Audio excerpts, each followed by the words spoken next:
Hi, my name is Imano and welcome to my channel, Board Like Fact. Today, we're going to talk about Apple Park. Apple Park is located in Cupertino, California in the United States, which was opened in April 2017 to its employees. Its circular design and extreme scale makes it look like a spaceship designed by a famous architect, Norman Foster. The building costs around $5 billion and currently it's the fourth most expensive building in the world. In 2006, Apple CEO Steve Jobs announced to the City Council of Cupertino that Apple has acquired a land whereby they wanted to build the new campus or new headquarters. Other places in the valley, generally towards 101. But after looking at a lot of things, we found something in Cupertino that was a possibility. It was more expensive, a lot more expensive than we could get elsewhere, but it was something where we could stay in the area that we liked the best.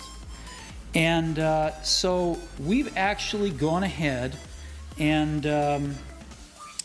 acquired this property. It's actually 9 separate properties. And by putting these together, we can make approximately a 50-acre campus and put 3,000, 3,500 people on it. So we've actually gone ahead. So in 2011, Steve Jobs returned to the City Council of Cupertino. He presented his plans for the land, which Apple had acquired, meaning that the building is capable of having 12,000 people at once, 12,000 workers at once. Also, it contains the new Steve Jobs Theater, which also hosted the events of the iPhone 8, iPhone 8 Plus, the iPad Pro, and the iPhone 10. The auditorium contains 1,000 seats. Also, the Apple Park contains Apple's visitor center where visitors, normal people, not workers, can go and visit. It contains coffee shops. Also, it sells products like iPhones, t-shirts, hats, and also you can find the aluminium designed prototype, maybe I can put it that way, of the Apple Park, which can be viewed in iPads supplied by Apple themselves in augmented reality to see some great cool features of the Apple campus.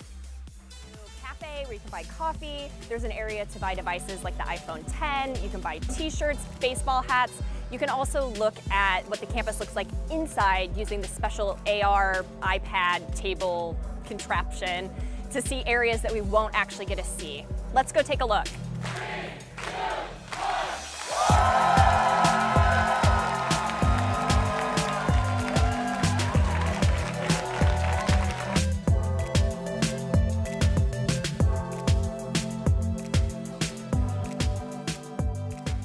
One of the new features of Apple.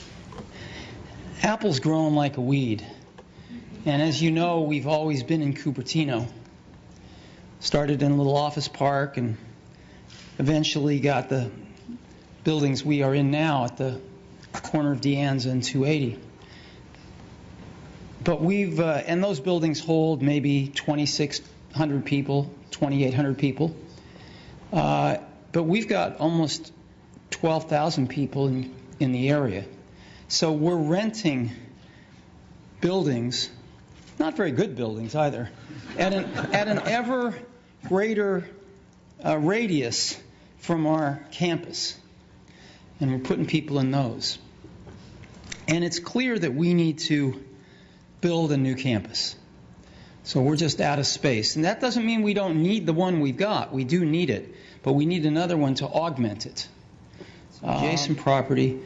All used to be apricot trees, apricot orchards. And we've got about 150 acres.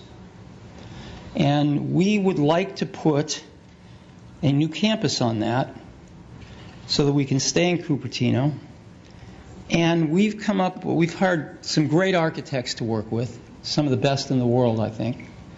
And we've come up with a design that puts 12,000 people in one building. I mean, think about that. That's rather odd. 12,000 people in a building, in one building. But we've seen these office parks with lots of buildings, and they get pretty boring pretty fast. So we'd like to do something better than that, and I'd like to take you through what we'd like to do. So this is supposed to... So let us talk about the facts, some few facts about the Apple Park. Apple Park contains about 80% of green space. 80% of green space. Again, today, about 20% of the space is landscaping. Most of it is a big asphalt parking lot, several big asphalt parking lots. So 20% of it is landscape. We want to completely change this, and we want to make 80% of it landscape. And the way we're going to do this is we're going to put most of the parking underground, so that we can have 80% be land. Also, another amazing fact about the Apple Park, it totally runs on 100% renewable energy, meaning that it contains solar panels which are placed on top of the building. Another source of energy is its on-site Bloom Energy server fuel cells, which are powered by biofuel or natural gas. Create and collaborate. The park itself was converted from a sea of asphalt into a 175-acre green space with over 9,000 trees. It's powered by 100% renewable energy. Thank you. And in fact, we have one of the world's largest on-site solar installations right here. We've got a great visitor center, which will be open later this year, where we will welcome everyone.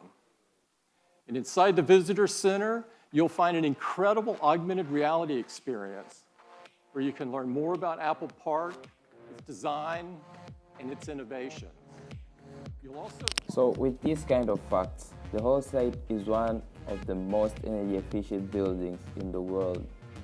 The solar panels installed in the roof of the campus can generate 17 megawatts of total power, sufficient to 75% during peak daytime.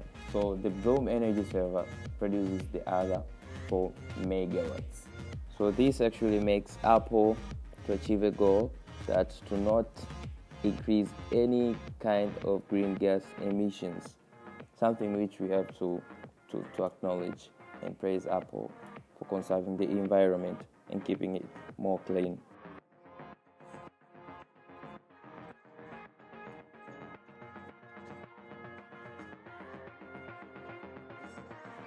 Transportation. Employees traveling by bus will board and depart from subterranean bus station, which leads to the main campus via 2 wide staircases. The area is also served by Santa Clara Valley Transportation Authority, which runs local bus services from Cupertino to nearby cities. Also, parking is located both underground and in 2 large parking structures accommodating approximately 14,200 employees.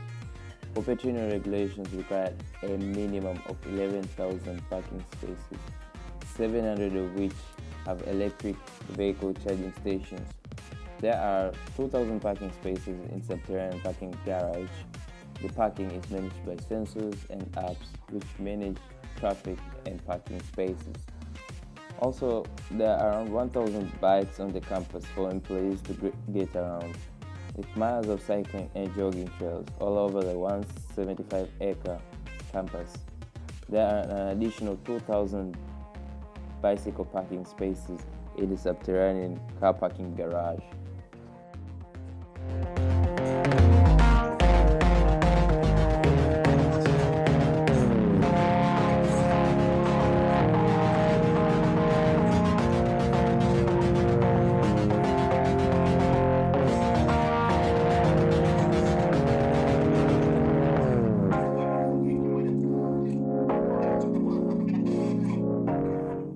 actually we have reached at the end of our video. Some quick design flaws. The headquarters also gained unfavorable attention when it emerged that workers had been injured at the point of requiring hospital treatment after walking into clear glass walls and doors were shut. Though some kind of those issues, yeah, it's a must for them to happen. The building is clearly made of many glasses. Anyways, it's one among the best structures that I've ever seen, and actually I have to give praise to Apple. Anyways, this has been Emmanuel, the producer. If you've liked the video, like.